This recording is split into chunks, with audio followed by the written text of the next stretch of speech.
It's me again. It's me again. I'm never going to stop. I'm never going to stop. Before I get in the video, if you have problem with these three subjects, history, heritage, sociology, I want you to comment any topic that is struggling you right now in the comments so that I can make a video for you. Okay, so today we are going to be looking at a sociology topic called socialization. So I have talked about socialization before, but as a heritage topic. But we need to look at this as a sociology topic. So we first need to know the definition of socialization. So socialization, it is the lifelong process whereby individuals become self-aware and knowledgeable through learning the norms and values of the society. That's socialization. Or socialization is simply the learning of what gaining new knowledge about the society, about whatever it is. You are just learning. That's socializing. What I'm doing is I'm socializing you right now. I'm teaching you. Okay, so we have types of socialization. We have primary socialization. So primary socialization, it is whereby it is the first step of socialization which happened. So this primary socialization happens in the family. It is the first socialization that an infant or a child receives in the family. So before you grew up, you were taught by your parents. Everything you were taught by your parents in the family, that was primary socialization. So I'm telling you this because I want you to put it in your own definition. All I want you to do is understand what I'm talking about. So then there is secondary socialization. So secondary socialization now, what secondary socialization is? Secondary socialization, it is the socialization which happens outside the family. Okay?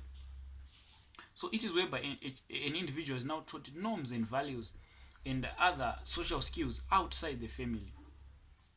So you are now being secondarily socialized. Okay, so this secondary socialization happens in institutions like school, church, community. Okay, so we have theories which are the functionalist, the Marxist, and the feminist and the symbolic interactionists. Okay, so these guys, I want to first look at the functionalists. The functionalists, they see everything on a positive point of view, and then we talk about the Marxist. They link everything to capitalism. And we have the symbolic interactionists. They usually talks about the interactions and the actions. Now we have the feminists. Feminists, they see oppression of women. They talk about oppression of women in the society. So let's link socialization to all these theories. What do all these theories talk about on socialization? So let's first look at functionalists. So functionalists now, they say that socialization plays a functional role to the society as it maintains the social order and promote value consensus in the society. So the functionalists, they see family maintaining social order in the society, and promoting value consensus in the society. These are the functionalists. However, these guys, they are criticized. Persons is criticized for overemphasizing positive contribution or socialization. Family can also be a source of conflict. So they are criticized, these functionalists, for only seeing that the socialization promotes consensus in the society. They sideline that during socialization, conflicts can also happen. So let's look at the Marxists. So this, as I have said, Marxists, they link everything to capitalism. So believe that Marxists, they believe that socialization instills capitalist values into individuals. As a child grows up, he or she is taught to respect elders, just as he or she is urged to respect at a workplace. So the Marxists, they are saying that individuals, they are taught to respect their elders since during socialization. So this is the same way individuals are taught to respect their bosses, which are the capitalists, the owners of means of production. So thereby socialization is not benefiting individuals. Socialization is benefiting the capitalist. So socialization instills the what? The values of the capitalist. David Cooper sees socialization as an ideological conditioning device which teaches children to accept exploitation. That's to him. Okay, so let's look at the feminists now. So the feminists, they see socialization as negatively because it perpetuates gender inequality through manipulation and canalization. So during socialization, feminists, they believe that during socialization there is an element of what is known as canalization. So Annie Oakley, who is a feminist, is the one who usually talks about this. So canalization, it is whereby boys and girls, they are directed towards different toys. So during socialization, feminists, they say that women or girls are given soft toys, which makes their hearts soft, which makes them less aggressive. And then boys, they are given guns. They are given guns. They are so thereby, as they are given those guns, to deal with, we see that these guys, the boys now becomes more aggressive. Thereby, this leads to boys oppressing women, or acting aggressively more than women, and acting aggressive on women. That's according to functionalists. I hope this is just as clear as water here. So we want to look at the symbolic interactionists. So the symbolic interactionists are the ones who usually talk much on this topic, socialization. So we have a guy who is called Charles Horton Cooley. So he talks about the looking glass theory. That's what he adopted, the looking glass theory. So on this theory, he says that individuals fixes his or her behavior in the society because society mirrors human behavior. So we have a guy who is a symbolic interactionist known as Charles Horton Cooley. He is saying that human behavior is a product of the society. Why is it? Because it is the society which mirrors human behavior. Let's take for an example, Charles Horton Cooley as a symbolic interactionist is saying that my behavior today is not what I want to be, but it's what the society sees me. If the society sees me as a pastor, I would try to act accordingly to that. So that's what Charles Horton Cooley is trying to say. And then we have Evan Goffman. He talks about the dramaturgical theory.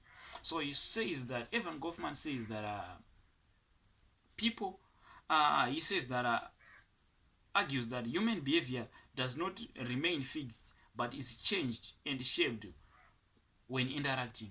So Evan Goffman says that people have two selves, the front self and the backstage self.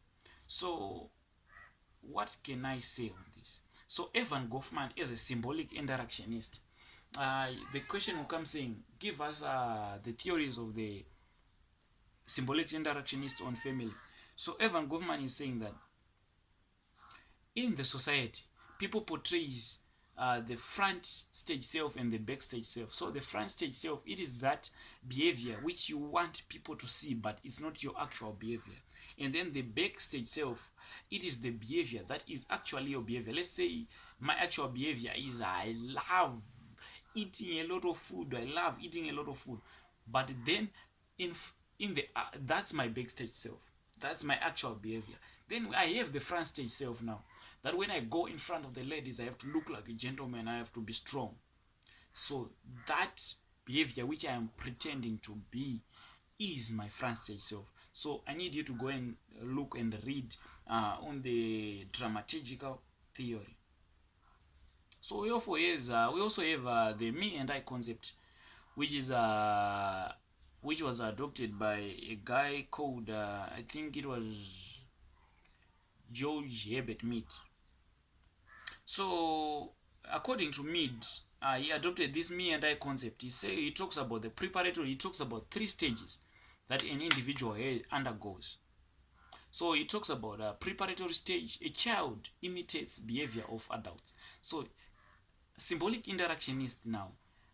This George Herbert Mead is saying that an individual undergoes three main stages. The preparatory stage, whereby an individual is still young and he imitates, let's say for example, a child is still imitating the what behavior of adults. Let's say it be talking, say papa, mama. He is imitating the behavior of the adults. Okay, so let's talk about the play stage. Now an individual portrays or take part in games. So now we see that this takes place about from the age of 6 to 7. So during this stage now, an individual copies the behavior of the father through playing games. In Zimbabwe, we call them mahumbwe.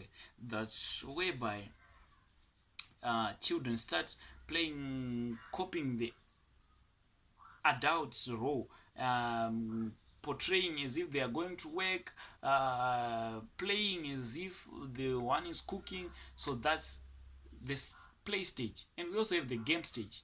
Now they have to take the role into action. Now I am actually becoming a breadwinner. Now I'm so that is it. So guys, I think I've explained everything on socialization, the Marxist theory, functionalist theory, symbolic interactionist theory. So if you would like me to go deep into this theory one by one, you can just comment in below, and I'm also going to look on the nature and nurture debate. So that's all guys. Cheers.